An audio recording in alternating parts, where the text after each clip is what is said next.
Hey people.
Sometimes the music really kind of says it all.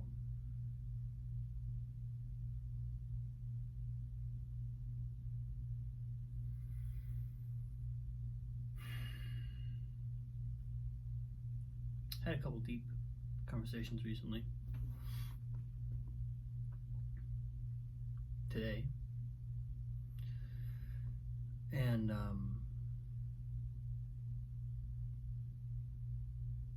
one thing that's shown up that I'm making sure to track, there's this way in which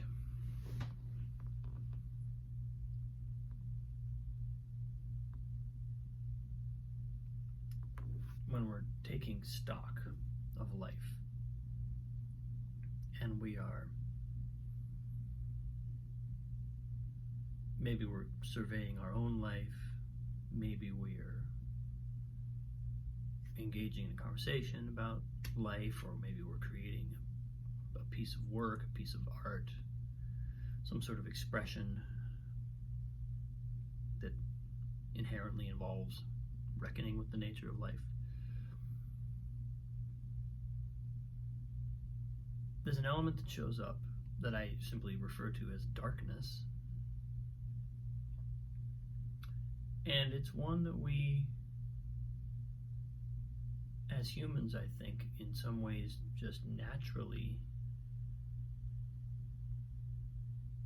avoid. We want to look away. And in this weird way, looking away makes it real. It's like anything that we will face squarely, anything that we show up and ground into our core essence, that place, that universal place that we all have, where we're one with the space, we're infinite, we have this little manifest body and this ego that's running around on the planet, but we also have a dimension of ourselves that's like holding not just our self, but the entire experience of the world and the universe within it.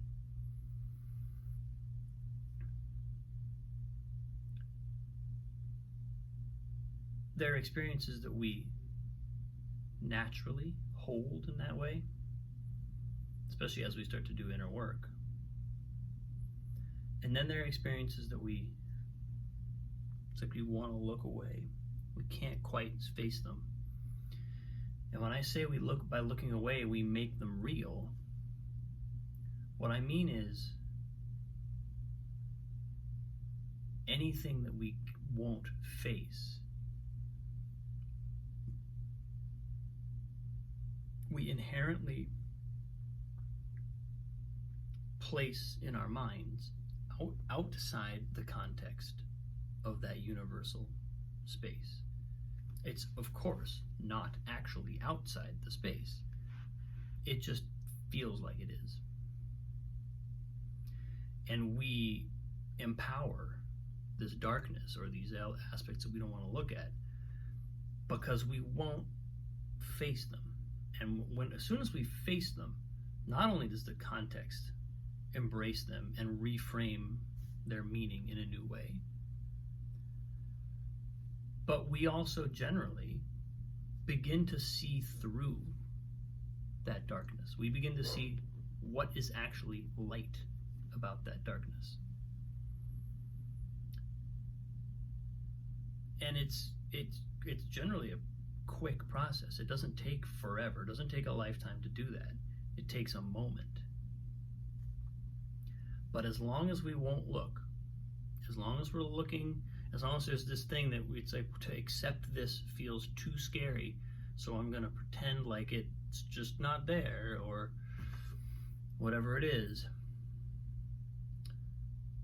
we make it real. In the sense of like, it's more real to us than the cosmos. It's more real to us than God. It's more real to us than the consciousness that created the universe. Because we'll meditate and we'll go into that space and we'll feel that space and we'll connect with it and we'll know beyond a shadow of a doubt that this is ultimate reality, that it's a reality that transcends all of this manifest reality and blah, blah, blah, blah, blah. But then something comes along and it's like, whoa, look away. Now that thing has more power than the cosmos over us. And I think I'm just tracking this dynamic because, you know, my friend Larry says something about money. He says oftentimes people put money outside of source. In other words, we act as though money, and so in our spiritual practice, everything's included. We will include everything within the domain of our practice of acceptance and understanding that it's serving us and knowing that the universe is here to provide and that there's abundance, except money. Money, somehow we give it this power, like it's like somehow everything is part of the cosmos except for money, and we put money out here somewhere. Well, all of a sudden money has this fantastic power over us that it need not have, but that it is going to retain as long as we won't look right at it and draw it into the sphere of consideration within which we hold everything else. And what I'm tracking for myself is just how profound that is as a recognition, and B, how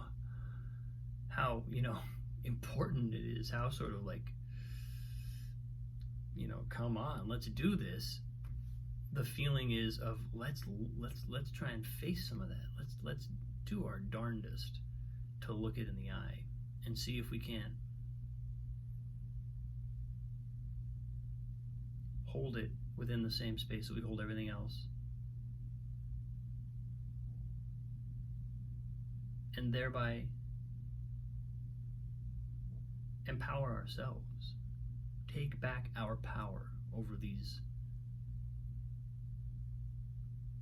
elements within us, outside us, that we see in the world, wherever we happen to be encountering them.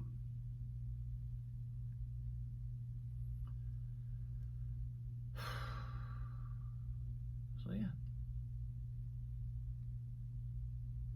I've had some profound conversations that have kind of brought this up for me. So it's kind of what's surfacing for me is how to really metabolize experiences like that and stay on the path, stay on track, stay with what we know to be essentially, fundamentally, ultimately true and real, versus what is just a fear-based response, a reflex. Yeah. Much love, folks. Appreciate you. Thanks for watching. I will see you tomorrow.